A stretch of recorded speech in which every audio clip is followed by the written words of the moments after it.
Couch Co-op.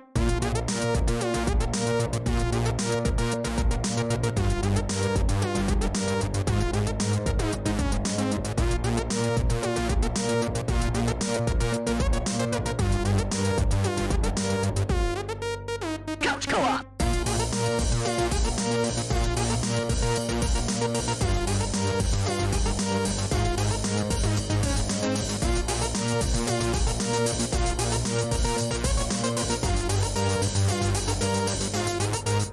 Couch Co-op. Hello, Couch Co-opers, Couch Potatoes, and Couch Codependents. This is the Couch Co-op Show, the greatest and only video game and beer podcast in the world. I'm Ian, and I have Jared, Nick, Dave, and JPK with me tonight. We're not sure if we'll hear from Aaron, and it's possible Jason will be on, but he threatened to be on, but we haven't heard from him. So yeah, that was last week, so who knows. Find us on social media platforms at Couch Co-op Shows, all one word, no hyphen. You can find our podcast on all major platforms. If you want to watch us, head over to Spotify or youtube.com/milkmanpictures. Lastly, we stream our show like we are right now, every Sunday night at 9 p.m., sometimes a bit earlier for the pre-show content. You can go over to twitch.tv/the Couch Co-op Show. And if you ever want to drop a chat or drop some, ask us some questions, you can drop them in the chat. That's what I meant to say. And that's cool. I try to look over there and catch them because there's so many of them every night. Loaded show. So we welcome you to do so. Tonight we're talking about PSVR2. We're talking about cameos, our favorite cameos and crossovers in video games. We'll do some couch co-optionals. But first, John, what beer are we actually going to drink tonight? So, I had to pull an audible because apparently what I thought was a plentiful beer was more of a harder find than I anticipated. So, we're doing Coors Light and my there you go. Thank you. We're doing Coors Light. I got the silver bullet. I got the 24-ounce can. Yeah, I did too. Nice. I knew my neighbor drank Coors Light, so I traded a Michelob Amberbach for Coors Nice. Oh, Hell yeah. wise. Well played, Light. So I didn't sir. have to drive to the Living by store. prison rules. I love it. All right, gentlemen. All right, let's crack it. Let's pop it. This is in honor of Dave. This used to be Dave's favorite imported beer.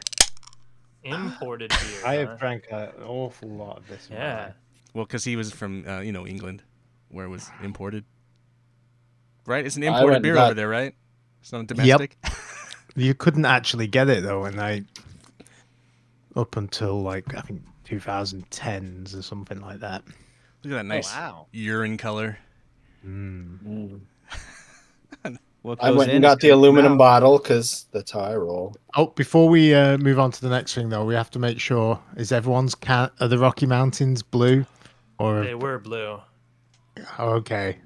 I don't know. I don't know if mine does that. Does it do Do that? they Yeah, have it blue does. I balls? can see your mountains on the front are blue. Oh, this one? My Yeah. my The mount- hypercolor t-shirt mountains- cans are blue. When the mountains are blue, it's cold enough to drink. Yeah. Oh, there was something I wanted to do before we got deeper into the weeds. This show will go up tonight or tomorrow morning. I just wanted anyone in the Portland metro area. Wednesday, March 22nd, will be my film premiere at the historic Kiggins Theater in Vancouver, Washington. Doors open at 6:30. Show starts at 7. Tickets are $10. You can buy them now, or you can buy them at the door. I invite you And all what's to the come. name of the movie? Huh? Oh, What's the name of the movie? The Yeah, movie you gotta- is The Exploding Boy. It is the only movie playing that night, so you can't really... If you just show up to the theater, anyone who wanted to see a movie that night, because they're not usually open on Wednesday nights. I know. They do events. But, yes, The Exploding Boy, my movie premiere. If you're in Portland metro area or Vancouver, come out, have a good time. I don't know how many people, that aren't us listen to this podcast that are in the area, but if you are one of those weirdos, come out, come say hi. Yep. Anyway. And if not, keep an eye out for it at your local film fest. Yeah, well, we'll see about that, but... anyway, let's get to the show. Jared, we're going to Jared. Unfortunately, didn't have a lot of time in the bucket this week, but we'll ask him some early impressions. So it won't be a full review of the PSVR2. We'll get that some other time. But Jared, how has been PlayStation VR2? When I've been able to play it, it's been wonderful. I ended up driving to Dave's to pick it up because I didn't want to pay tax, so I shipped it to Dave's, and we cracked it out of the box because I had Dave download a few demos. So a forewarning to anybody that buys it: the controllers are not charged when you get it. So we couldn't do much. And you can't use any other controllers with it. Yeah. I mean, there's games that you can use with just a regular controller, but I don't think there's any demos for them, so that didn't do any good. And eventually, I got the controllers charged up and turned it all on, and I couldn't get things to work. So something was going on with the left Sense controller, and I couldn't quite figure it out. So is this a Dave's? Forums. No, this is the day after, a couple days after. So that's just another reason I didn't get to spend much time with it. I was concerned I'd have to call Sony and all that stuff, and nobody really had any answers. I reset it, plugged it in, made sure it was fully charged, all that stuff, and reset it and resynced it, and then none of that worked. And eventually I got in a game and figured out that the trigger, the L2 trigger, was somehow being permanently pressed down. Oh, weird. So I took my air compressor can to the trigger and I flicked it around a lot and really cleaned it out. I think there was manufacturing dust still stuck in it. Plastic shavings or something. Yeah, so I was able to dislodge whatever was stuck in there, and it works perfect now. Well, that's good. Yeah, so I was able to jump into No Man's Sky finally and mess around with that. I still love how it controls because I played with it on the Move controllers and such. Before we get far too far into that, just how was the setup process versus the previous PlayStation VR or any other? Oh, yeah, piece of cake. I mean, Dave witnessed it. Yeah, I mean, you just kind of like stand or sit where you want to sit, and it asks if you want to sit or stand. But even cool like thing just plug you it just in look around. You Yeah. just look around the room, and it detects and makes this bubble around you. Yeah, it wants you to look all around. Yeah, it makes like a polygonal diagram of your room. Any bumps, any 3D different bump map things. of the room, and then you can modify it to like make it smaller if you want to avoid going over in a particular area, or because you can push the border or pull the border in. Because maybe to help on this situation a little bit, to expand this segment out a little bit, is I set up my bucket the other day to do something, and oh my god, what a task! Holy shit! I forgot how much fucking cable work and like I did that recently too. Oh my god! I was just like, you see the box behind me. The USB-C just makes it real simple. You plug it in, you start it up, and then you do the look around thing. And the eye tracking's really cool as well. It's really good at detecting what you're looking at. It's very similar. It's very similar fit-wise to the old one with the little clicky bit, but it's lighter. But now you can adjust the goggles forward and back, but you can also adjust the screens like in and out. So if you've got like a narrow face or a wide face, you can get those so you don't get as much aberration on the lenses. Or if you wear glasses, I imagine, huh, Jared? Yeah. Yeah, I mean, glasses were. I've used a lot of different VR headsets, and PlayStation VR 1 and 2 are better than any of them with glasses. They definitely kept that in mind. Especially because, like as Dave was mentioning, the eye part, the main part, you can pull out, and push back in. It's adjustable to whatever facial structure you have. One thing, after spending time in this headset, I've noticed there's more of force on your head. You don't really feel it, but when you come out of it, you have like this big old dent on your forehead. You look pretty dumb. You want to wear a hat if you plan on going anywhere after using VR. It's very prominent.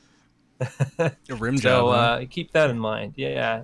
I was impressed with, like, even though we couldn't play the game, we fired up the Resident Evil demo, and just looking around in it, you could totally tell the difference in resolution. And I completed that demo. Was it good? Yes, and I bought the game because it went on sale the day after I played the demo. Nice. Bought it for But- $20.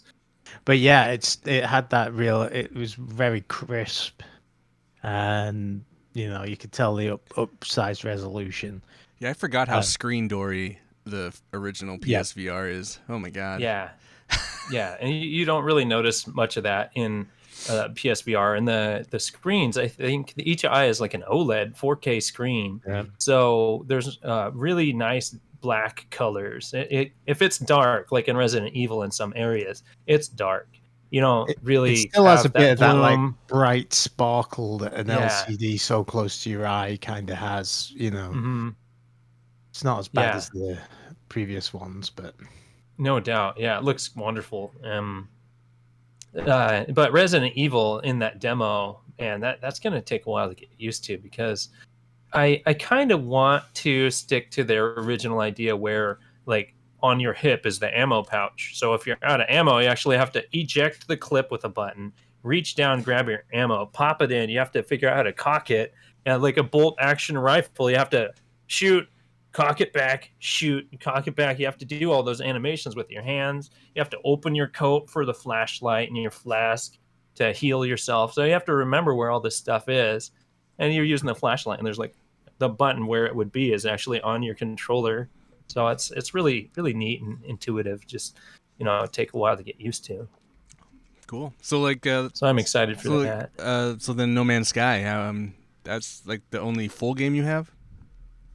Currently? And Resident Evil Village I just Oh, bought. right. I haven't played it yet, but I mean, I played other demos, but I did explore No Man's Sky a little bit, and man, the frame rate in that is so much better. It's so smooth. It looks wonderful. I mean, they did a big update for PSVR2, not just for PSVR2, just as the game in general, and it also enhanced your experience in VR. So it's super crisp frame rate. Everything looks nice and clean, and it's more No Man's Sky, which is what I was expecting. You can't really say much more about No Man's Sky, but I played it in PSVR1, and it has the same idea where you hold your left arm up, and that's where all your inventory screens are. You kind of point at them with your other hand, and it pulls them up, and it's really intuitive. And like your ship, you hold a button, you yank towards it, and it pulls you inside the ship and things like that. And that's how you talk to people. You pull back on the controller. That's kind of weird, but you get used to it after a while. I'm still trying to decide what kind of motion I want in VR. Like, I'm not a big fan of the snap, where when you turn, it turns 30 degrees at a time or whatever. I'm not a huge fan of that. So going smooth is probably what I'll try on most of these. I just need to adjust, like fine tuning how fast it turns and that kind of thing. Otherwise, it gets kind of like disorienting. The last game I played on PSVR 1 just a couple weeks ago was Farpoint. And if you turn those features on, if you have smooth like turning, if you just turn the joystick on or whatever, it literally it blacks out your screen, puts like this big marker in front of you, and then turns and you show up where you want it to, and it's really disorienting. But yeah, you can switch that off. It's the only game I've ever encountered that on. It's super weird. I ended up switching it off. I just had it so Yeah. it kept it, and you could turn, and it was much Yeah. better. Even though it Yeah. did kind of sometimes make you a bit nauseous if you turned Super weird, yeah. and try and strafe at the same time. So how are the haptics in the helmet themselves? The bucket. It wasn't awkward or anything like that. It's But does it feel like it's shit's happening to you? interesting. Yeah. I mean, because it happens in tandem with your controllers and stuff like that, so you can really sense something going on. So what the sense controllers, what I was going to say is then, so what this really needs is a new version of Half-Life with the head crabs just for Ian. Yeah, we're just like it's like slowly drilling into your head. You know what I'd really like? I'd love Half-Life. I've played Half-Life and it's awesome. Half-Life Alyx, and it's great. But you know what I really want from Valve? Portal in Anything VR. with a 3? Anything with a 3. Portal in VR. You're shooting the portals around, looking around. You know, you could quickly that react. might make you throw up. Yeah, dude. I don't Come know, on. but it might be worth it if they could do some way in VR. I think that'd be super rad. Well, like, one of the looking games through a portal and seeing that would be so cool. Until you do stuff like what I do, where I try and do never-ending portals, where I just fall forever, and just then imagining that Oh, in yeah, VR. that's It's pretty probably cool, make man. myself throw up. one of the games I think maybe you're probably interested in, Jared, but I'm really, and it's getting pretty good reviews, is that one where you blink because the cameras check you, and then it progresses the story forward. And Yeah, that's that that's just supposed to came be a out. pretty good video game. Beyond Eyes or something like that. What is it called? Yeah, I forget, but like every time I you can't think, blink, it switches to the next level. Basically, it moves you forward. So like you might, and if you blink too much, you're gonna miss things. So it's like this weird kind of. It just keeps. Wow, they based it on an Adam Sandler movie. Well, Yeah, I have the game on my It's supposed PC. to be pretty I have cool. the game on my phone. I've just been waiting, and then it was announced for VR, and everybody says like this is the definitive way to play it, and I'm just like, huh, I'm glad I waited. Yeah. I guess on your So phone I'll has a probably camera. buy it for that. What is it? On your computer, Yeah, you use a well, webcam it's or free something? on Netflix games. So how would you use it Well, on Netflix? You just use like a. It's the Netflix. Just Oh, the whatever. app. Go to the The Netflix app. app on your phone, Right. and So that just uses your camera, right? yeah. Yeah. And I mean, I played like the beginning. It works fine on phones, but what really took me out of it, playing it on PC and phone, is you have to move the camera with your thumb on the phone. You have to move the camera with your mouse, so it kind of takes you out of it. So I just kind of dropped it pretty quick.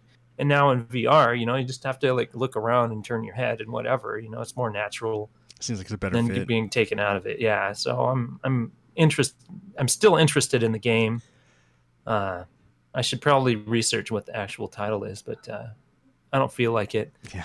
Well, so I'll talk about it when I play it. Well, yeah, and we're gonna have you talk about this more. Obviously, we need to get you some more seat time, some more bucket time. Actually, Well, speaking of buckets, there's a demo of a drumming game that was really cool. By the way, really? it's kind of like Guitar Hero, but the thing coming down are colored demons. So you hit whatever snare drum or cymbal based on what color of demon comes down. So that was a lot of fun. Well, what I learned today or yesterday is that PlayStation 5 they don't have a YouTube VR app yet. Oh wow! So you can't watch Oh, I didn't know that. the YouTube because when I tried to set up my bucket, I was doing it on the PS5, but none of the VR stuff was working. So I was like Googling like, why is this not working? And it's like, oh, because they haven't updated the app, made an app, the VR app version for PS5 yet. And I'm like, serious? And the PSVR2 is out? Like that seems like a completely stupid. Yeah. Anyway, so like- I had to bring out my PS. I had to like move my PS4 and deal with that shit, and it was just like, god damn. I had no way to verify this because I don't have one, but I was listening. I think it was DLC. Somebody mentioned on one of the podcasts I listened to that you were able to watch 3D Blu-rays on PSVR 1. Yes. And they Yeah, got, but you they can't do can't that currently now. do that No. on PSVR They 2. did that. They did away with that. I had no idea that was even a thing. That would have been pretty rad. Wow. No one Yeah. watches that stuff anymore. Come on, 3D. I never Come on. bought any of that because I I, must didn't admit, have I anything to might- watch it with. I might see if there's a cheap 3D Blu-ray at like good. You don't Deals have to. and You can just to try torrent it. that shit. You can torrent those. Not that I'm condoning this public, but you can get the versions that have the 3D version and then just watch it on your. Probably borrow one from your PS4. library days. So you can watch Avatar again and Yeah. again Ugh. and again. In 3D. Well, not in the Yeah. 3D they made it for. Anyway, all right, very cool.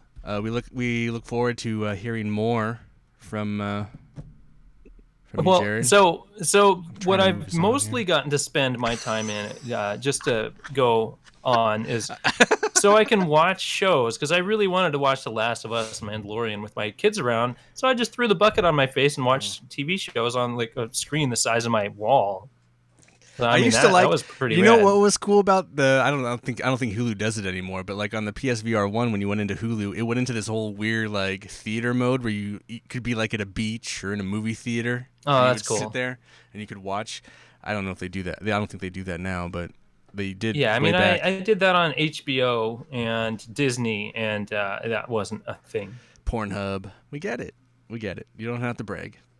All right, now we're going to move on, and Dave, can you tell us some of the history behind the delicious Coors Light? Oh, just a little bit. So, Coors Light was originally brewed in the 40s, just before the Second World War, as a kind of lower calorie, lower alcohol version of the regular Coors. And then the war came along and it was forgotten and didn't really do much. And then the little people over at Miller introduced Miller Lite in about 73. And true innovators, them people over at Miller. So what's surprising is it took Coors another 5 years to introduce Coors Light. So this beer is actually about as old as I am because it was first came out in 1978. And so it's kind of been going ever since. It's just a light beer. I think it's 4.2. Yeah. They always have, it's always kind of associated with sports, and it's very heavily advertised. Big sponsorships. Also known as the Silver Bullet, and I can't remember. Rest how in long peace, the Silver Bullet. Yeah. Anyway, I can't remember how long it's had the blue mountains on it. When the Rockies turn blue, it's cold enough to drink, but it's essentially just American light lager. Good tasting. which it's one's not more the cheapest popular in beer out there. America, Bud Light or Coors Light? Oh, I would say Bud Light. I think Bud Light has the edge, but it depends on where you go in America. Yeah, I think once upon a time in Oregon, it used to be Bud Light, and then I think Coors Light took over several years back. It was growing pretty quick. Back in the day of my beer delivery, just watching, because I worked for a distributor that kind of had Coors, but they delivered in an area that didn't have it, and a different distributor had it. Yeah. And some of the outlying areas, just the amounts of Coors Light that they would deliver into some of these places was just astonishing. And these were weekly deliveries too. It was just. So according to VinePair from 2018, Bud Light led the way at 29.4 million barrels, and Coors Light selling 14.9 million barrels. Wow, that's great. Then the other main difference is Bud Light uses rice, as they always do in the Bud, and Coors uses corn in this beer as like the adjunct. So, but Miller, I Miller actually uses corn too, right? Miller Light. I'd have to look. Anyway. I don't really know off the top of my head. Miller Coors, they both have the light beers. Yeah, I'm very surprised that Bud Light's more popular. It kind of makes sense. It's funny. I just know more people that drink Coors Light than they do Bud Light. Here. Same here. I think we're just in that pocket of the country where it's more popular. Coors Light is more popular, but the marketing has worked better over here. Maybe it's bigger on the West Coast than the East Coast. Oh yeah, could also be sports fans drinking a lot. We drink a lot more craft beer out here, so that's true. Could be a cultural thing too, as well, like hanging out in Estacada back in the day. I was about to say, Coors Light is probably the Estacada beer of choice. Maybe worldwide too. Does Bud Light have a bigger Coors and global? its sister Keystone Light? Those are the two big ones. Bud Light might have a bigger global reach than Coors Light. I don't know. Yeah, there's that. Oh, they definitely do. Especially when you consider that Miller is actually a Bud brand when you go global. Oh, really? Funny. Oh, yeah, because they bought SAB Miller a number of years ago, and that's kind of how Miller Coors became just more of a property of Molson Coors. That's funny. Yeah, because every time a big beer merger happens, there's always like some sort of licensing that has to go on, like when international licensing versus domestic license. It's like thing with like a movie. Well, it's international ownership and domestic licensing, which is why.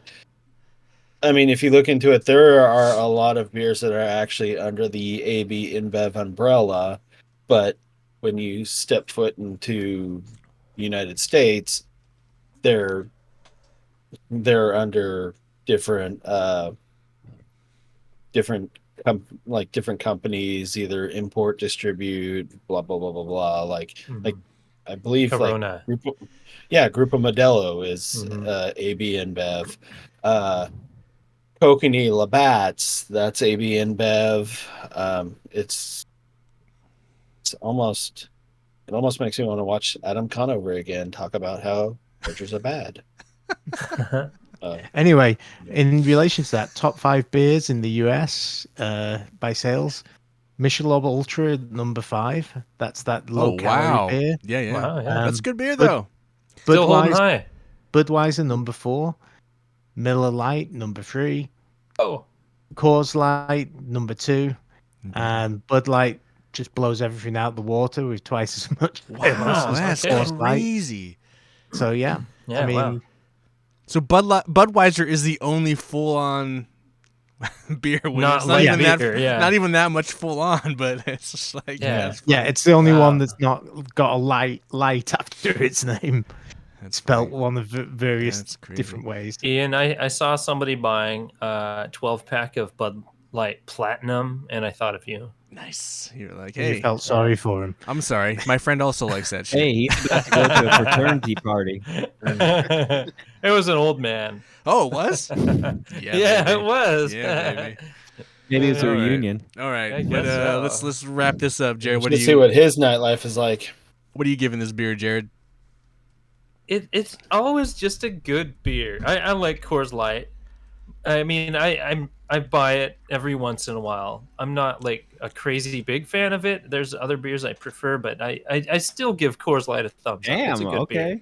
Yeah, I like Coors Light. It's easy drinking. It doesn't leave like nasty taste or anything like that. It gets the job done because I don't like getting drunk, and you can drink a lot of these and not get drunk. True that, baby. True that.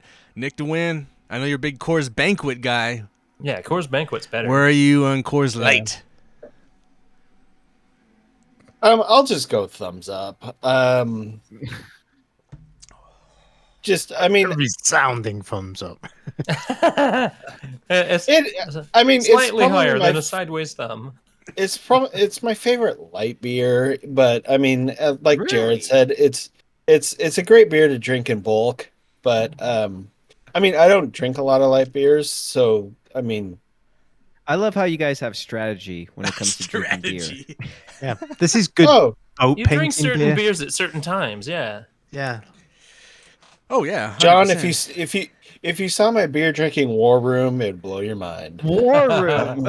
You gotta show this off someday. Yeah. Mm-hmm. Yes, I've got like a whole map. It's like I push troops over. Like, am I drinking an IPA tonight? Is this like a D&D dungeon? What's going on? He needs like a war map, and then like he pushes like I want this to attack my liver. I want this to attack my brain. There's also a globe where I push like which region I'm going to be drinking from. It's a whole thing. Now I'm just imagining like a chess board where all the pawns are like Coors Light, and King and Queen are his favorite beers. Oh, wait until we play Risk. Oh my god. Yeah, Risk is like the all encompassing version of his beer tastes. Yeah. I know Dave's not drinking currently, and he's not drinking this beer, but I believe that Dave has drank enough of Coors Light to perhaps say a few words and rate this beer. So, Dave. Yeah, I think it's one of my favorite light beers, so it would definitely be a thumbs up from me. If I'm in if I'm in the mood for, it's the kind of beer you can drink all day and still get stuff done if you need to, or just drink all day and have fun if you're and not fall over a couple of them. Cool. I'll go next since this was John's pick, and we'll finish with him. I'm going to say I like this beer fine. It's not my light beer, and I never buy it. And I don't know if I really prefer it, so I'm not high on the horse with it. I mean, my light beer is more like Miller Lite, beer, baby. Yeah. I like a light beer that tastes like a fucking beer. Anyway, so I'm gonna go sideways thumb on this one, baby. But I would like to verify Aaron is not showing up tonight. Oh, Aaron is not. No ranking from him. No ranking from the No six pack tonight. So JPK, let's bring it on home. I'm blown away by these. Well, not by you, Ian. That doesn't surprise me. But these three guys, I'm blown away by the reviews. Like it's insane. Like it's just a good beer. It's it's crazy. crazy It's to me. fine. Like you guys are like connoisseurs, but then it's like I'll still throw down with the Coors. Why not? Fuck Yeah. it. Like I like So- beer. You got to cleanse the So- palate, John. Reason John, is the second best-selling beer in the US. If I can put a comparison in your mind, I read this a while ago. Somebody once said, like, hey, I like eating fine dining too, but fast food also has its place as well. Indeed. So well, I give it a thumbs down. Oh, wow. Like, Wow. Okay. I'm a Miller guy, like my father. So My father I'll before throw me. it down with Miller Lite, but I'm not. it's nothing. Listen, I'm not gonna. I'm never gonna fucking shit talk a beer like this. I mean, I'm a lager guy, so I'll take this one to the grave. But whoa, Really? Yeah. What's I'll enjoy going on? This is so strange. No, I mean like the flavor is just whatever to me. It's just a whatever beer. Like, I mean, I'm not. I appreciate the audible suggestion from Ian, but yeah, I wouldn't. I mean, if it's there, I'll drink it, but I'm not gonna buy it. I'll buy Miller Lite. There you go, baby. And then what video game would you pair Coors Light, the Silver Bullet, with? I'll pair it with Pong. when it comes to the Rockies. I think of Just Cause 2 because Oh, there there's you a go. lot of time that I was spending time in the mountains. There you go. So Just Nice. Cause 2. Just Rock because I'm not bullet. going to drink this beer again. Just because Sounds it's all right. pretty mediocre as well. All right, sweet. All right, let's move on. Tonight, our main topic was an idea that Nick put forth. He was asking what are some of the notable cameos and crossovers in video games that you guys have played and enjoyed. And so I thought, well, let's just do the top 3 of that. And, I hope John was saying in the pre-show that it was a little difficult for him because he hadn't played a lot of the games that he thought had crossovers stuff in them. Well, I had a lot of trouble just trying to even remember. Like, I know I'm not even really proud of my list. Well, because I could have sworn I had like better crossovers, but I just couldn't remember them. Like, I had to sit here and like Google, and nothing was jumping out. Do you guys even play video games? I've got a couple, but like I mean, a lot of them. There's a lot of Sega, kind of Nintendo. Those are definitely the crossover kings. Like Mario in every Nintendo game known to man. Right. Somewhere. I mean, you guys And could have done there's like certain you games could that have I done stayed Smash away Brothers. from. You could have done Smash Yeah, Brothers, I and then stayed you could have gone with that. Yeah, I stayed away from that one just because I felt that was a little bit too much of a layup. But All right. I wouldn't have blamed anybody else for it. Oh, that's the layup I'm going for, brother. Yeah. Oh, brother. I know. I'm sorry. Hey, I'm not blaming anybody else for it, but All right, Jared. We'll start off with you. What is your number 3? My number 3 is the first time you could kick the shit out of Sonic as Mario in Smash Brothers Brawl. You guys. Yeah. Man, I wish we had implemented a rule that once someone picked a video game, you couldn't use it. Anyway, awesome. Yeah, I didn't know anybody picked it. No, I know. You're the first, so you're. Yeah, I mean, what are you even talking about? I mean, you spoiled it mentioned for it just everyone a else. moment ago for Nick. John said he picked a version. I'm not sure what version. Yeah, I picked a version. All right, so maybe it's not the same version. Different character. There's boy. a lot of characters in Smash Bros. Ultimate. All right, there you go. Why is that so memorable and fun for you, Jared?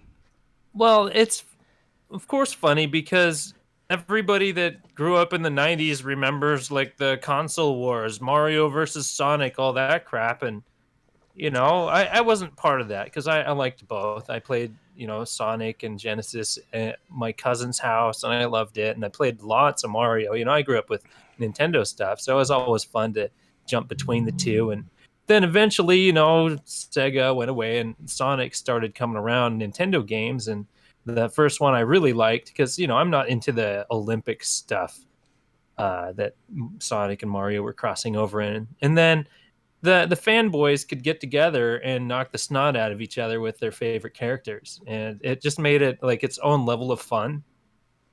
I think you could even play on Sonic's Green Hill Zone, listen to the music, and punch Mario in the face, as Sonic. It's funny. All right. Cool. All right. There you go. Nick to win, what's your number 3? I'm going to go back to 1992 with the first Kirby game. You had Lo Lo and La La La. From the Adventures of Lolo / I love the Eggland series.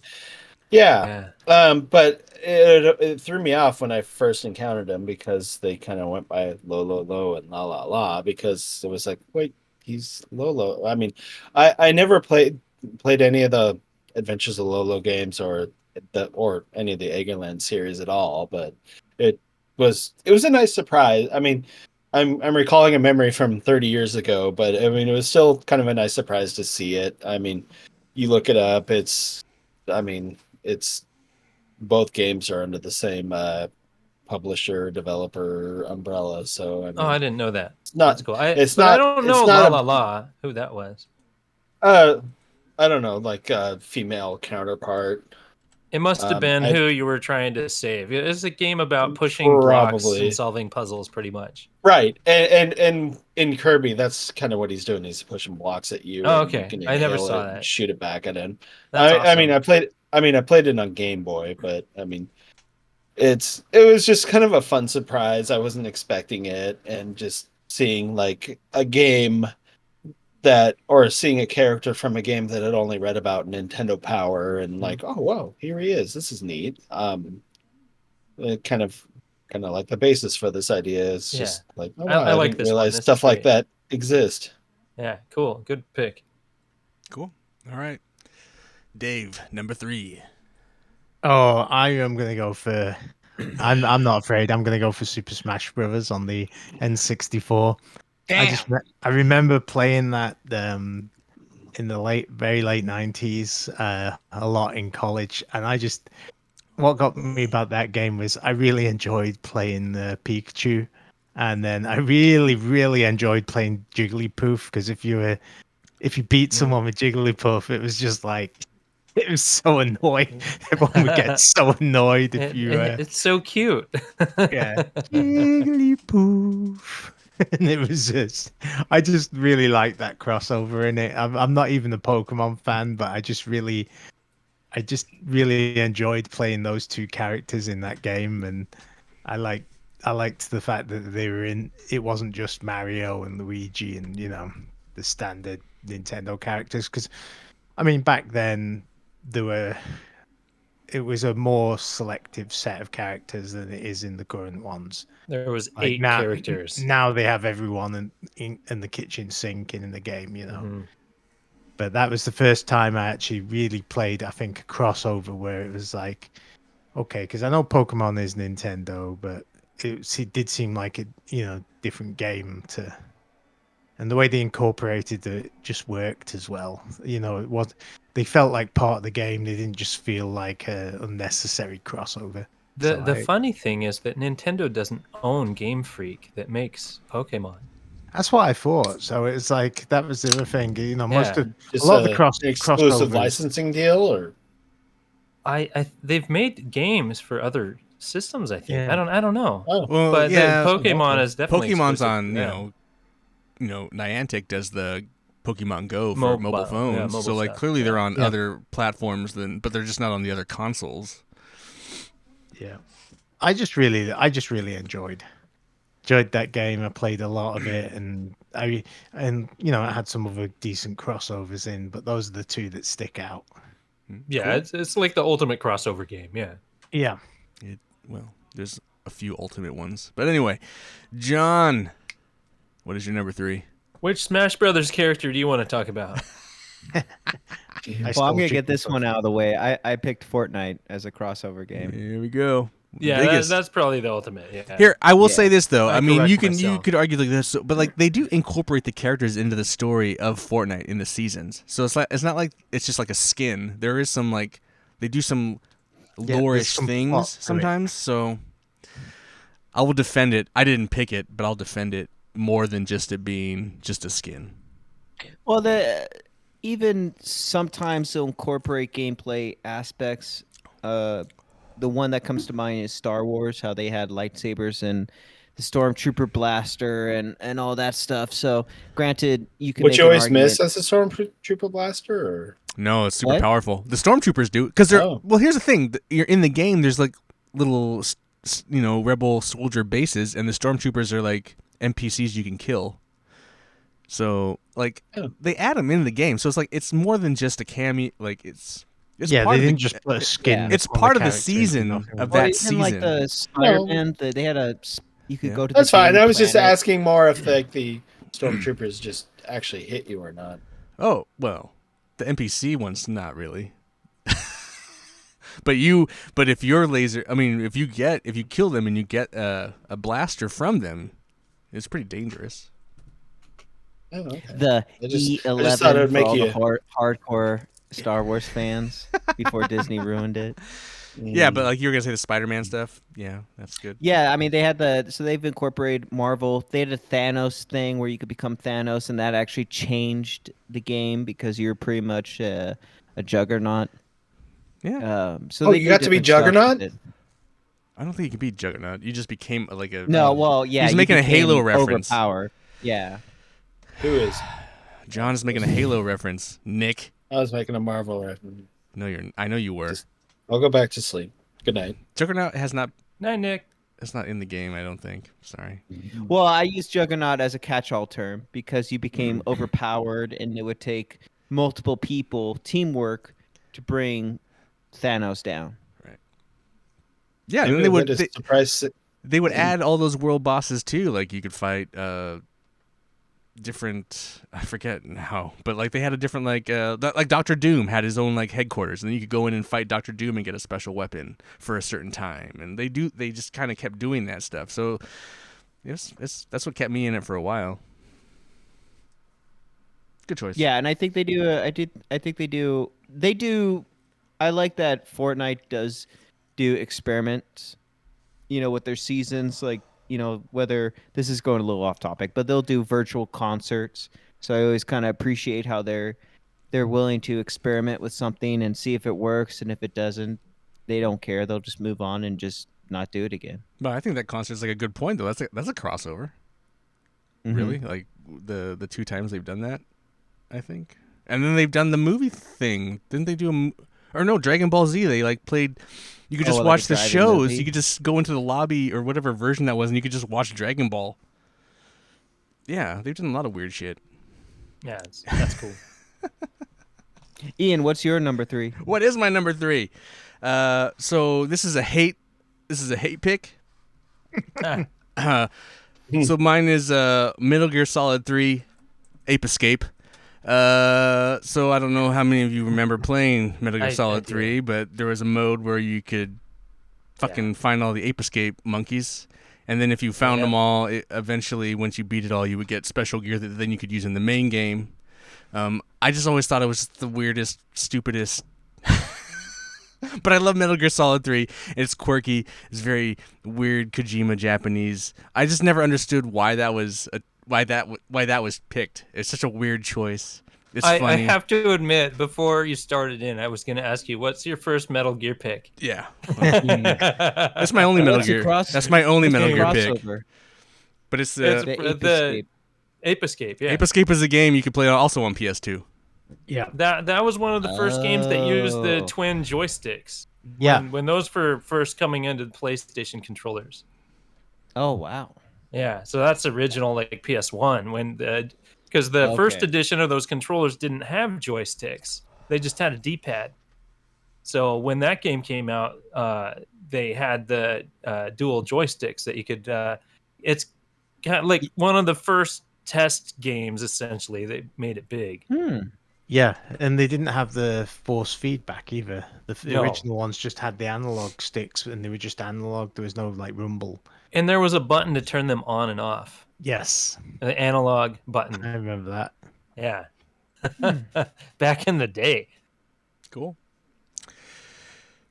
Jared, what's your number 2? My number 2. Let's see. Gonna shit all over My screen turned off. So I love the series Guacamelee. And one of the statues that made a very common appearance, they didn't call it the same thing. They called them Chuzo. All right. Chuzo statues, but they're Chozo statues from Metroid. They look that exactly give you like your them. Powers and upgrades. They look exactly like them, but they're Chuzo. They like just added an extra O, and it's that game is so good. It's so good, and it's so funny to bump into that. I feel like there's some other cameos in that you could have picked. There is I could have picked like a dozen. If cameos. you pick like Guacamelee 2, I mean, fucking, Tony told me to stop listening to Kind of Funny, but Greg Miller and his dog are in it, or his dog Porty's in it, or something like. So there's a lot of weird cameos and crossovers in that game. I think that's Drinkbox Studios. Yeah, they're super awesome. I love those games. I wish they would make another Guacamelee. That's a great game. Those are fun games. I mean, if you like that kind of Metroidvania, even if you don't, just to play it for a little bit is pretty funny. It's a pretty the fighting system, and it's really good. I think both of them you can play like 4-player. Yeah, I think the co-op. I think the second one has. Can't you do more? I feel I don't recall, but yeah, it's a multiplayer game, and I think it would be awesome because the fighting system and it's a lot of fun. There's a lot of challenge rooms where you really have to know your skills, but the main thing people notice about the game is there's tons of cameos from just cool art in the background that are like, hey, maybe it's the Mario Brothers, or there's like just word references that you're like you think about and you're like, oh, they're talking about this game. You know, they're really deep with those kind of cuts. It's super, super good. Cool. Good choice. I like that game. Or both those games, really. Nick to win, what's your number 2? Oh, did you wake up? Wake up. Wake up. Wake up. In my throat. It's the first of the month. Oh, shit. Get up. Anyway, Commander Keen from Doom, or Commander Keen in Doom 2. Yeah. If you find this special level. Yep. Good choice. There's even a Commander Keen helmet in Doom from the more recent ones, the Doom 16. Oh, really? Is there? Yeah. 20... Really? Yeah, there's a Commander Keen helmet in it. Yeah. But no, it was just fun, like when you discover like these special, like. I don't think I've ever been able to figure out how to actually access these secret levels, like doing like legit gameplay. I mean, I know there's a way to do it because there's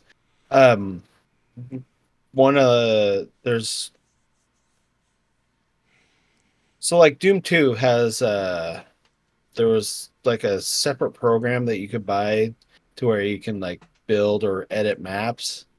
And one of the things I did was kind of just look at the map that you could actually jump into those special maps.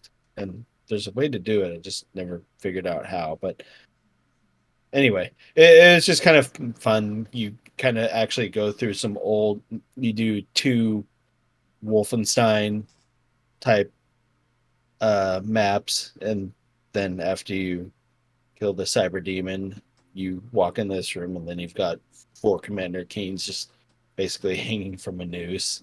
Yeah.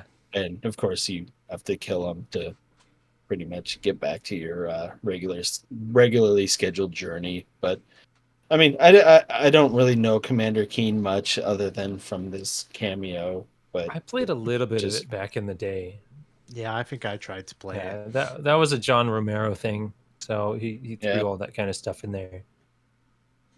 Is that like with a jetpack and the guy kind of 2D platforming? Yeah, it was 2D, and it was basically, before that, most PC games had really bad scrolling, and he figured out a way to do decent scrolling. Because I think I remember playing that off like a shareware disc. Yeah, I think that's where Yeah, I played it. that's the how I show played it it. demo. Yeah. Oh, right to there be with, young again. Right there with Cliff Blazinski's Jazz Jackrabbit. Oh, yeah. That's funny. Cool. All right. Good choice, Nick. Dave, number 2. I was split between the Yoda Darth Vader in Mortal Kombat. Not Mortal Kombat. That's funny. Uh, was that I Soul thought that was- Calibur. Soul Calibur. Yeah, Soul Calibur. Soul that's Calibur, right. yes, Soul that's the Calibur one, 4. sorry. And the Dave that's actually why took mine. Well, he took part of mine. I'm not. Well, it's no, that not- was why I was confused because it was either that or it was the Aliens versus Predator in Mortal Kombat. And Oh yeah, so that's in Mortal Kombat for sure. Yeah. yeah, and I liked both of those, but I think probably Yoda Darth Vader because that was the one that came first in Soul Calibur. I just remember And playing Star that. Killer, right? In one of them. Yeah, so actually in the game you got Darth Vader and Starkiller because there was a spin-off Yes. from the Force Awakens, no, right? Force Unleashed. Force, yeah, that's right. And Force then Unleashed. so they continued that they actually worked in the storyline for those characters. And then I think once you beat the game or you could buy him separately as DLC for like $1.99, you would get Yoda. And so then Yoda was in the game. So But I always like Soul Calibur anyway because I'm the king of cheap ring outs. yeah, baby. I won't knock you out or just push you in the water. I know Ian really enjoys it when I do that as well. He'll be like kicking my ass. I'm down to my last one Jason hit of energy, McIntosh really enjoyed it too. Shove. Yeah. and then it's like This is another thing that I thought about while I was because like fighting games have just a shit ton of cameos in general. it's And I easy think- to put characters just in, put characters in. But how much we just don't play those anymore. It's kind of like together. Yeah. It's funny. Anyway, good choice, Dave. Yeah. Solid. JPK, what's your number 2? Poker Night at the Inventory 2. Oh, I know what you're talking. This is like the Claptrap and all those different characters. So it was a poker video game developed by Telltale Games, and it has Brock Sampson from the Venture Brothers, Claptrap from Borderlands, GLaDOS from GLaDOS was in Portal, it. and then Sam and Max from Sam and Max. I've actually played Yeah. that. And I've heard it's a really good poker And- game. yeah, if you wanted to learn how to play poker, I've heard this game's a great game to show you how to play poker. Cool. And I've played it before a little bit. I didn't stick with it. I played it at that time. I was really into Venture Brothers, so I was playing it to see how Brock's. Oh, and also Ash from Evil Undead, he's in it as well. Just Evil Dead. Yeah. So and they each have their own. I think they did a great job how the characters interact with each other. They all have their one-liners, and then as you're playing poker, they're just kind of keeping the conversation alive. Yeah, it's a little more entertaining than just like playing like a standard poker game where you're just kind of things just happen really kind of fast in a very computer sterile kind of way. This was kind of more of a funny, entertaining thing. Now I didn't play it enough, but I don't know how much you really played it, but like did characters have tells? I don't remember really. I didn't really look into that. I think that was something that was in the game, but I think I just remember. I mean, I played just like the beginning stuff. So because I still don't know how to play poker. I'm not really a poker guy either. Yeah, Like father, like exactly. son.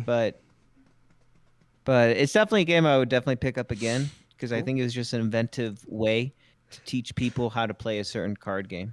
Cool. Didn't that only come to Xbox 360? No, it was on PlayStation 3. What, I it think. was? Yeah, they ported Okay. it eventually. At first, it was. I think they gave it to us free on PlayStation PlayStation Plus one time. Oh, yeah, that does really? sound familiar. Yeah. Because I swear that's how I played it. I would never buy it. Yeah. Come on, guys. Yeah, I think you're right there. Anyway, cool. Yeah. Good pick, John. I totally forgot Yeah. about that game until as soon as you said it, I was like, oh, I know that game. Yeah. Yeah, what's your number 2? My number 2 is along Dave's lines. Soul Calibur. I'm picking a different game than 4. Soul Calibur 4 is the one with Star Wars. But Soul Calibur has a long line from 2, if you know, for Soul Calibur 2 had Link on the game or on the GameCube version, and on the Xbox version it had Spawn, and then on the PlayStation 2 version it had Hayachi from Tekken. So like it did that cameo early on, and then obviously moving forward they started with Star Wars. But number 6, you're gonna pick Noctis, aren't you? No, number 6 has my girl. It has 2B. So like I have to pick Soul Calibur 6 as and it also has Geralt from The Witcher, which is also cool. Yeah. But I mean, if I'm gonna make I was going to pick a fighting game because there's so many great cameos and choices. Like Injustice 2 has so many great like extra like Ninja Turtles and Hellboy, like all kinds of shit. But ultimately Soul Calibur, and because I like playing as 2B, and yeah. I don't know. And Soul Calibur is my favorite fighting game, so why wouldn't I pick it? So, you like to be 2B? I like to be 2B. Anyway, super simple. All right. My next choice is probably going to blow your minds, but what's your number 1, Jared?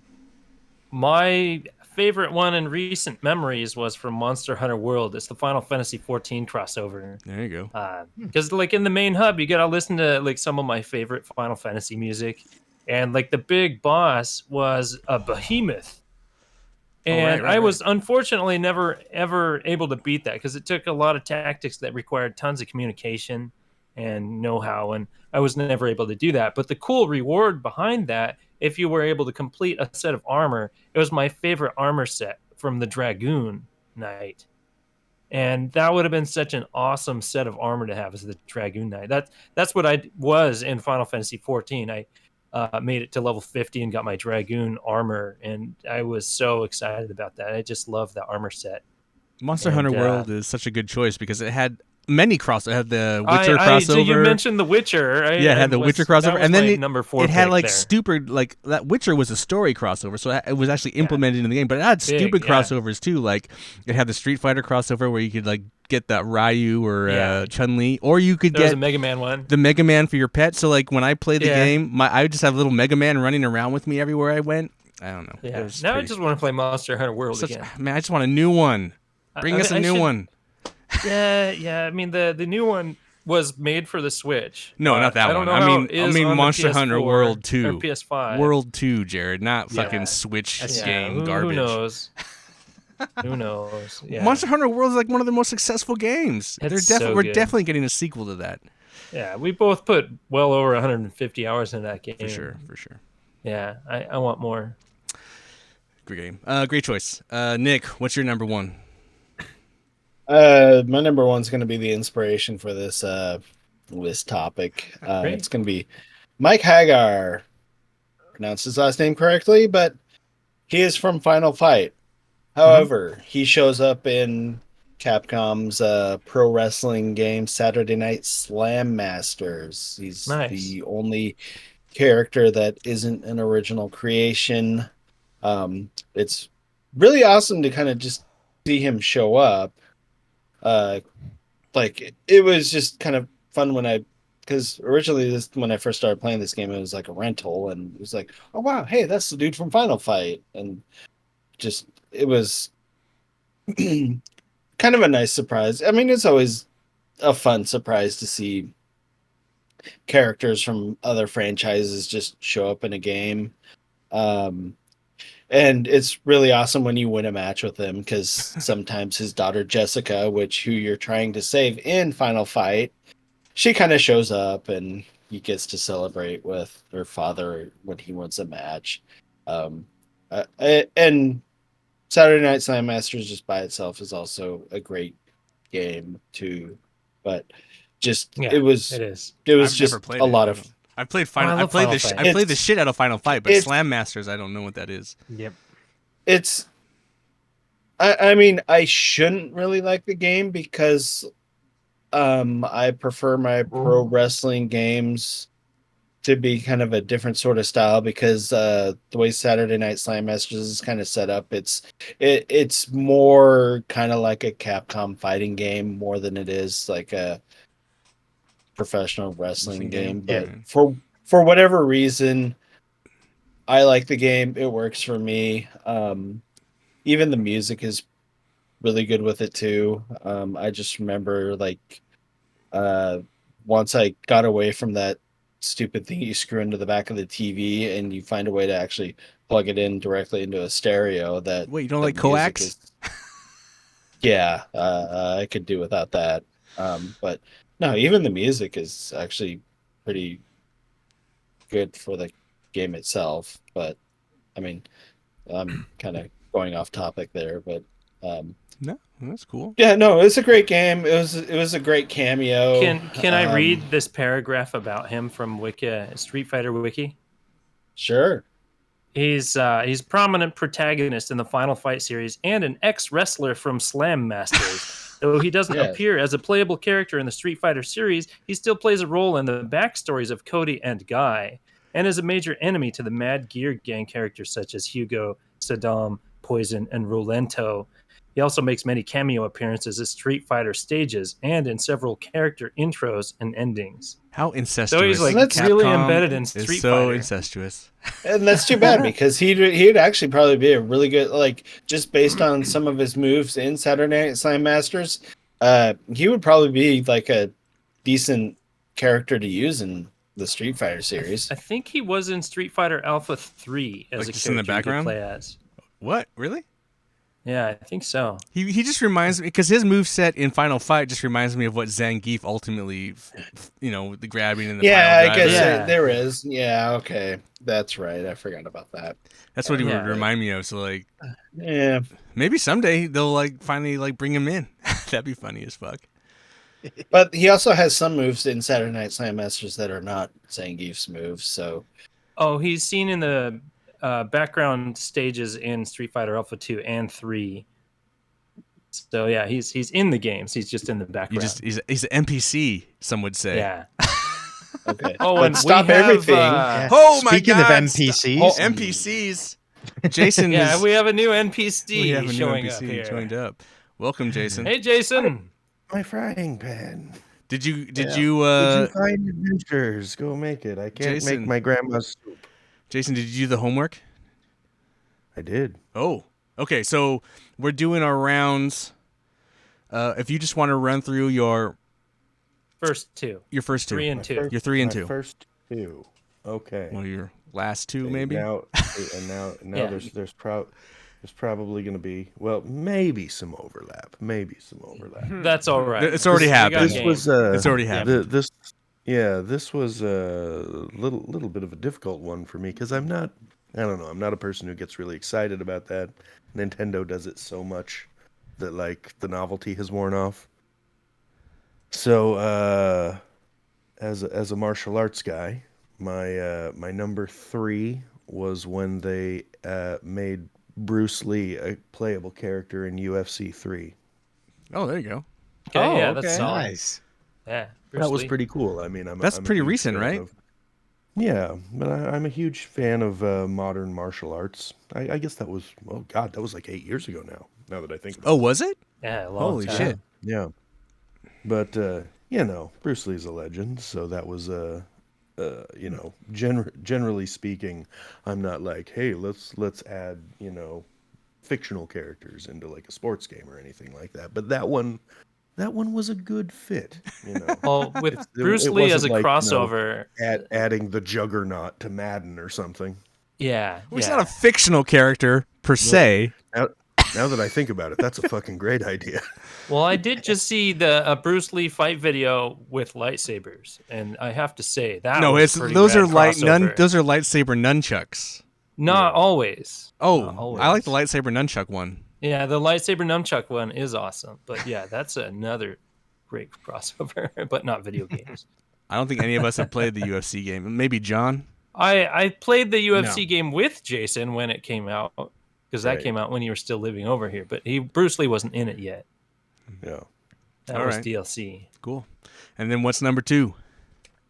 Number 2, the 2011 version of Mortal Kombat. I was really excited when you could play as Freddy Krueger. Now, Okay. I know that they've added a lot of different characters, from movies to that franchise. But for me, that was the one where I was like, oh hell yes, buy now. Cool. Yeah, Dave earlier mentioned Aliens and Predator. From that. Okay. Yeah. So that rendition of Mortal Kombat had such great crossovers, and yeah, Freddy Krueger. I Ones that I you don't hadn't remember seen how many before. of you guys made it. Do you remember when that game first came out and we had the old fight cage at my old place, and we put Mortal Kombat in the fight cage with 2 fight sticks and like hung bloody spikes from the ceiling and had Metal Aaron's band play in the driveway. I don't think I was there for that one. I wasn't at that. No, party, I missed that one. Cage Mortal Kombat tournament. Yeah, I remember heard about playing. I remember playing Mortal Kombat at your place, but not for that specific party. Yeah, I think I would remember that. Yeah, it was pretty awesome. We had a Cage Mortal Kombat tournament with a live metal band for the finals.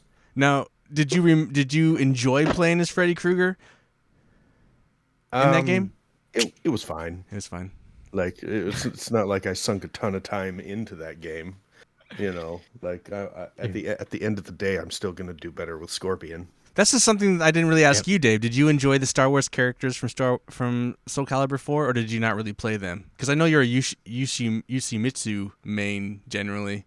I really quite enjoyed Darth Vader. I never quite got the hang of him.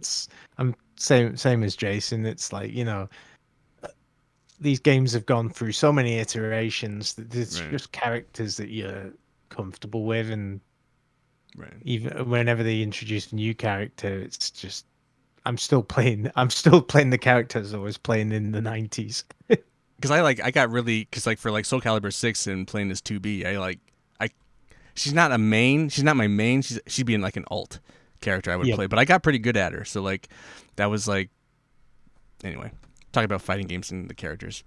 Anyway, cool. We'll go, I guess now that Dave is dropped, we get to go to John for his number 1.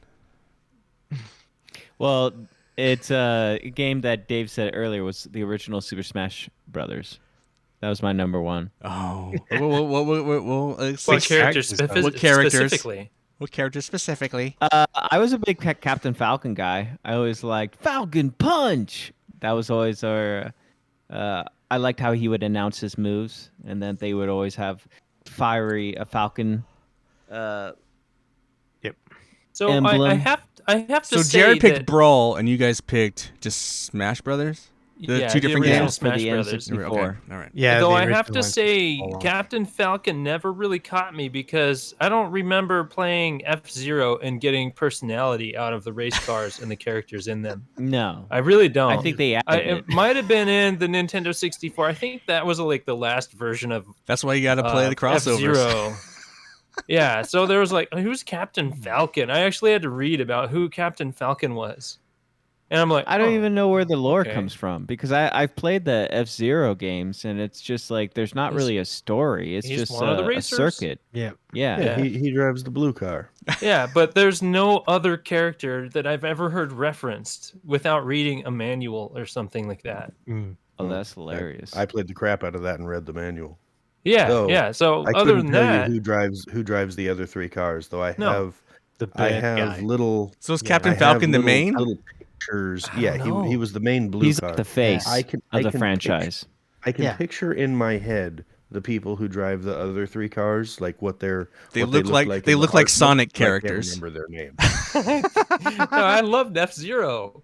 I did, but I don't know any of the I actually characters likes other F-Zero than him. too. F-Zero is one of those when I I played quite a bit of that. I enjoyed that. And it's a That's- shame Nintendo just kind of gave up on it. right. Yeah, Yeah. it's so lame. A new one on Switch, man. At least I probably don't- buy that. They don't want to compete with Mario Kart. They've only sold fuck a that gajillion copies of it on the Switch. Fuck You know, that. Oh, it's why not like release an someone would F-Zero actually game? buy both games. Yeah. Yeah, I know, right? Nobody's been begging for that since Nintendo 64 or whenever the last one came out was. Oh well. All right. My number 1. All right. So this is a fairly new game. So in Cyberpunk 2077, there is a cameo appearance by Hideo Kojima. And if you talk to him, he then gives you a quest This then sets you out on the path to get something from Death Stranding. It's like basically a Death Stranding quest. Huh. And then the piece you get at the end, I won't spoil it, but I don't remember that.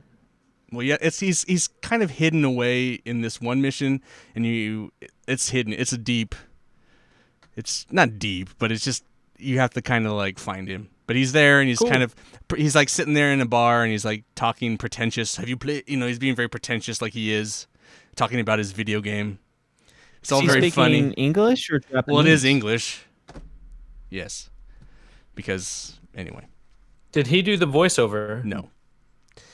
Oh, okay. He knows Okay. select English. He knows can select say English. English stuff. Yeah. But it's pretty funny. And then it's just a real mission, and then you get this kind of Death Stranding nod that goes through the game, this quest. Cool. So I just think that's funny and a weird that's great. crossover, a weird cameo / crossover that, I mean, I love both those games. So, and then I'm surprised no one picked Death Stranding. Not that there's like really, I mean, there might be some game crossover, but like there's a lot of like real Jeff people Keighley. crossover. Jeff Keighley's in it. That's Herman Conan Holst. O'Brien. Herman Holst is. Oh, Stop. Dave. Oh, Dave. What Yeah. is your number one? You're not allowed to just start naming them all until everyone's done. Sorry. Honorable I mention.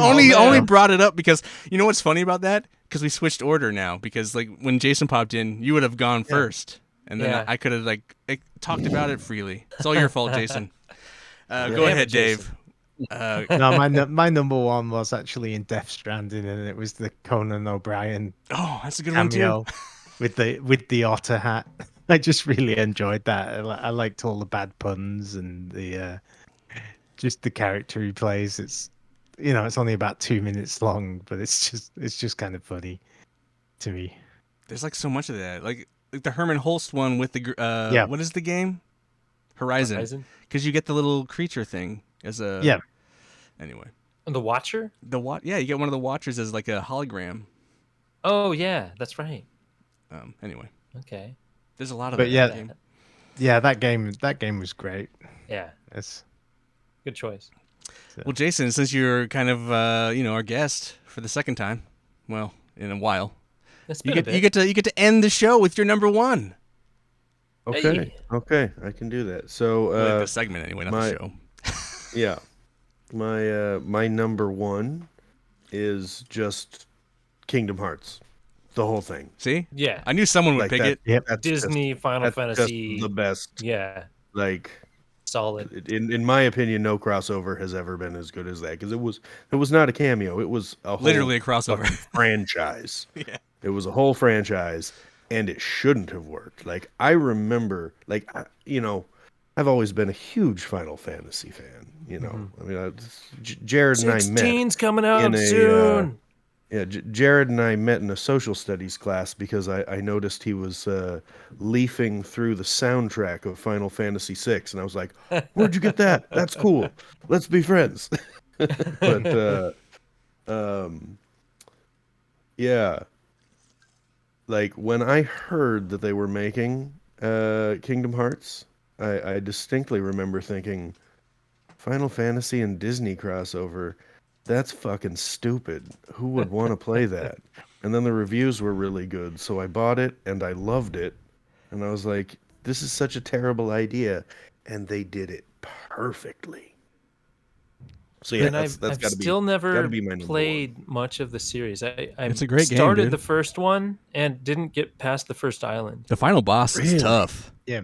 Oh, Because yeah. the first island just takes so long to get out of. Like that weird Yeah. tutorial zone. I just got bored and keep setting Oh, it down and restarting That's it. really surprising. Yeah. I bought like the whole collection so I can play it. Yeah. And then other games just keep coming out and piling on top of it. Sorry. Sorry, That is Kingdom one of Hearts, but I want to try really bad. Yeah, I never That's one finished of the second very one. very few games that I've beaten more than once. Okay. Cool. Yeah. Well, any honorable mentions? Did you guys have more than what you had? I obviously had Marvel vs. Capcom, that series. I had Kingdom Hearts. Yeah. Fortnite. John picked Fortnite, but I picked Fortnite. Rocket League with the cars. Rocket League with the cars. Yeah. My honorable mention is when Bungie teased Destiny on a poster in ODST. A long time ago. That was great. Long time ago. And nobody even noticed it until Destiny was announced. Destiny like, was announced. Okay, look I at remember this. this. Yeah. Yep. Here's an Easter egg for you. Yeah, that kind of stuff's great. Cool. All right, well, we'll move on to couch co-optionals. Jared, you got anything for the good of the order? It's Girl Scout cookie season. Buy cookies. Support your local troop. Sweet. Awesome. Nick to win. What do you got?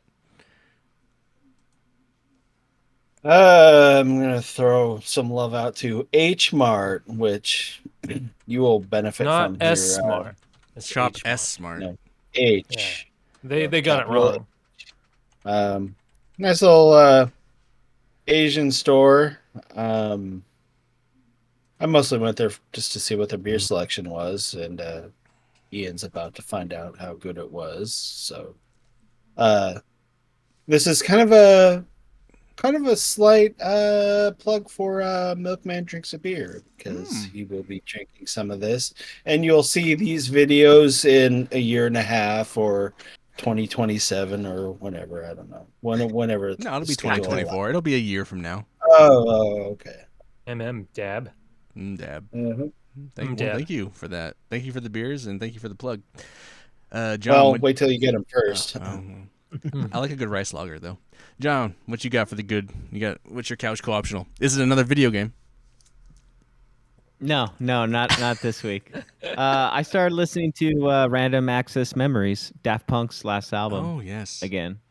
It's still fun to go through and listen to it. I really like the clarity of the drums and the bass. I've never really heard how clear those instruments sound on another album. So I think it's kind of, and I know those two musicians are very fixated on sound, if not obsessive about the sound they're trying to achieve. So it's interesting to hear how crisp the drums and the bass sound compared to, and even now Niles Rodgers' guitar playing for some of the songs. It's just very unique sounds that you don't really think twice about until I started listening to that album. It's like I don't really hear that kind of tonality with a lot of bands. Even how Nile Rodgers just plays that disco kind of riff with his guitar, but it's really perfection. I mean, I hear other bands play that same kind of riff, but the way he plays it and the way Daft Punk mixed it, it's just so crystal clear and perfect. Cool. Great choice. Wow, that's their last album, though. Yeah, it is. This album's been around for a while. Yeah, it's like I know. 2013. They haven't released a new one since. Oh, it is Well, 10 years. they retired. Yeah. They threw in the towel. True. Huh. Okay. Good on them. Actually, I mean, I think one of them did release some kind of score thing, or is releasing some kind of classical score thing, but it's totally different than Daft Punk. It's like off in a different direction. But Daft Punk is dead. Anyway, my couch co-optional is more music. Sweet. Manchester Orchestra has a new album coming out it's out already, called The Valley of Vision. Okay. And they also released in tandem a VR experience. Thus why I broke out the bucket. Yeah. Okay. And I'm the VR experience is not that it's fine. I don't know if it's that important. I mean, it's a cool film, and I think just watching it on a flat screen is fine. I didn't really think it was. There's not a. It's not a full 360. It's just 180 degrees. That's fine. I'll have to plug mine in. It's cool. It's fine. But if you're a big Manchester Orchestra fan, maybe I recommend doing it. I think the music. It's interesting because they've been kind of on this weird trajectory where they were kind of like this indie rock, and then they went really heavy for a while, and now they're kind of this really stripped down. This sound is very kind of haunting and kind of piano oriented, but it's still really good. I like the album a lot. So and if I'll recommend that fully. The VR thing, you don't have to. Yeah, I want to check it out. Yeah, Cool. Might do it tonight. Yeah. So that's the thing. The PlayStation 5's YouTube VR doesn't I exist. hope they get that Yeah. going soon. So you have to join Yeah. your PS4. Yeah, Anyway. I have it right You here. also need the special cable as well, don't you, for the camera, the adapter for the PlayStation 5, I believe. Well, don't we all have that? Yeah, I just have my PS4 Pro out have here in one, the too, garage. Oh. Yeah. Actually, I think I have 2. They sent me 2. Yeah, I think I got 2 of them as well. Anyway. Yeah. So if one of you guys needs one. We got some. Dave, what is your couch co-optional? I haven't got much this week. I haven't listened to watch too much this week, but I did go snowboarding twice this week, so I really twice. Okay, nice. I recommend if you get the chance, go. It was a lot. How's your body feel? Oh, pretty good. He's not drinking anymore, so he's got to be feeling a lot better. I went on Saturday and last Saturday, and then I went again on Thursday. We had a work function, so. Oh, with work. I was gonna say like you just told work to fuck off, but no, night skiing both times. Okay, nice. Pretty good. Yeah, Especially good, when good. now the clocks have gone forward. It doesn't, the sun doesn't set till 7. Yeah. So if you get there at 3:00, you can have a good 4 hours. And snowboarding is indeed that's fun. usually about enough. But yeah, snowboarding, skiing, get out there. Now Do exercise. Now spring is springing. Yeah. All right, Jason, you got something for us or for our listeners? Yeah. I'm a big audiobook guy, and for a very long time, Audible has been suggesting, based on what I listen to, this series, He Who Fights Monsters, by Shirtaloon, and I judge.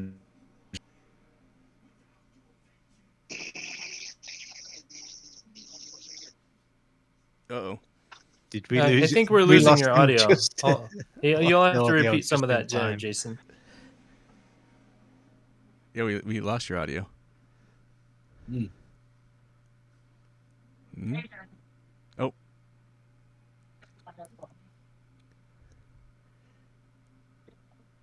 Well. What if God was one of us? So I see He Who Fights with Monsters as a series on my library app, and I'll probably read it on my Kindle. Oh, that's more than I know of that song. You know, Oh yeah, go for Well, it. Joan Osborne coming at you. Elena turned her.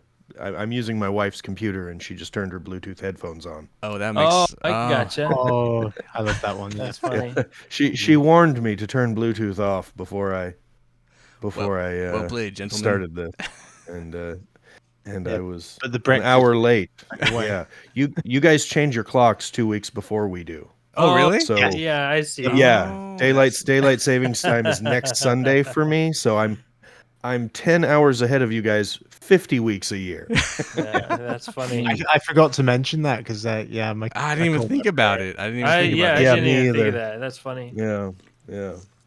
Wow. All right, go ahead. Back But with anyway, the book. yeah. He Who Fights with Monsters by Shirtaloon. It's a fantasy series that's very quirky and fun, and it's done in